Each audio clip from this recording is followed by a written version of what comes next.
জিরায়া আর সাকুমোহাতাকে কি আসলেই তোবিরামার ছেলে? অনেক নারুটো ফ্যান মনে করে তোবিরামার দুইজন ছেলে, একজন সাকুমোহাতাকে আর অন্যজন হলো আমাদের জিরায়া সেন্সেই। এখন চলো দেখি এই থিওরিটা আসলে কতটা সত্য।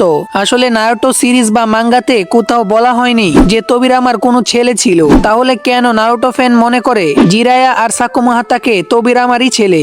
এর প্রধান কারণ হলো তাদের চেহারা এবং বিশেষ করে তাদের হেয়ার কালার। নারুটো ইউনিভার্সে সন্তানদের হেয়ার কালার তাদের মা বাবার মতোই হয়।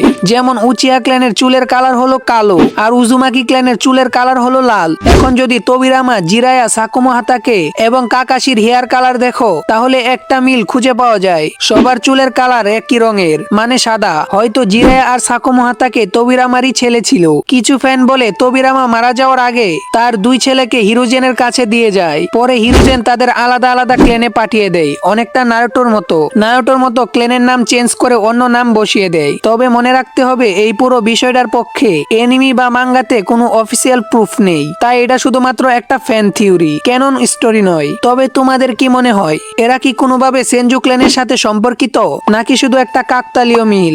এই বিষয় সম্পর্কে তোমার কি মনে হয় অবশ্যই আমাকে কমেন্টে জানাবে।